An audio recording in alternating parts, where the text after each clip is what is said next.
Hello દોસ્તો, આજે આપણે આવી ગયા છીએ અડાલજની વાવ અને અડાલજની વાવ અને રૂડાબાઈનો ઇતિહાસ એ બંને વિશે આપણે જોઈશું.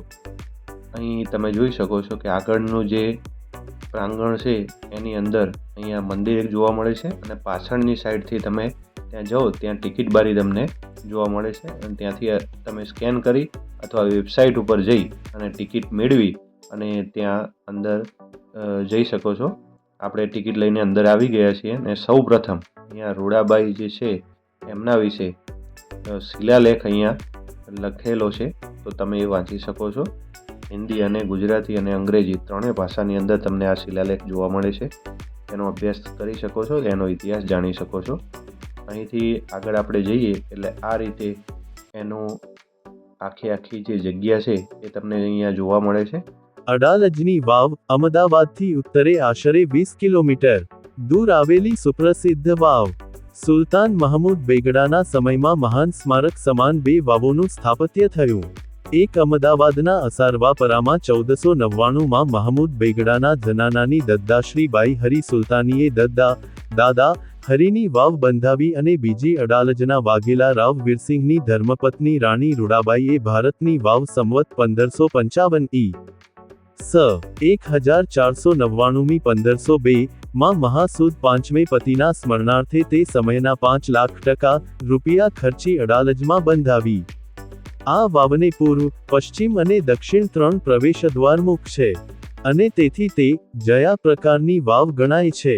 સ્થાપત્ય શાહના અપરાજિત પૃચ્છા પુસ્તકમાં જયા પ્રકારની વાવનું બાંધકામ દેવોને પણ દુર્લભ હોય છે એમ જણાવ્યું છે. આ વાવ બાંધનાર મુખ્ય સ્થપતિ શ્રીમાળી જ્ઞાતિના ભીમાપુત્ર માસણ હતા. દક્ષિણ દિશામાં વાવનું મુખ્ય પ્રવેશદ્વાર છે. વાવ ભૂગર્ભમાં 5 માળની છે અને 5મો માળ પાણીની સપાટી નીચે છે. વાવની લંબાઈ 75.3 મીટર છે. આ વાવને 9 ફૂટ થાંભલાવાળું બાંધકામ છે.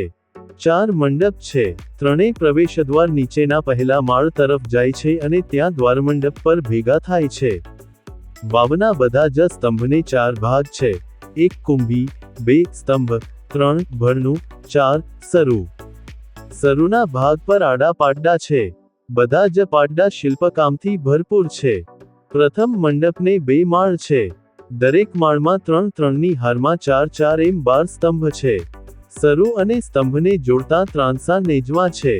ત્રીજા અને ચોથા મંડપ વચ્ચે અષ્ટકોણ કુંડ આવેલો છે. કુંડને 9 મીટરના સમચોરસમાં ગોઠવેલ છે. બીજા મંડપના મુખ્ય સીડી પરના એક પાટડામાં પાટ પર એક રાજા બેઠા છે. તેમની બંને બાજુ ચમરી નાખનાર છે. બંને બાજુ શૃંગારિક દૃશ્યો પણ છે.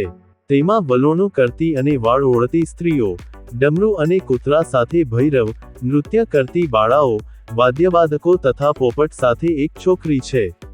શિલ્પકળાની દૃષ્ટિએ આખી વાવનું આ શ્રેષ્ઠ સર્જન છે. બીજે માળે ઉતરતા સીડીના પ્રવેશદ્વાર પર નવગ્રહ કંડારેલા છે. વાવમાં 56 જેટલા શિલ્પકામથી ભરપૂર ગોખલા છે. વાવમાં દુર્ગા, ચામુંડા વગેરે દેવીઓના શિલ્પો કંડારેલા છે. વાવનું સમગ્ર શિલ્પ અને સ્થાપત્ય જોનારને મુગ્ધ કરે તેવું છે.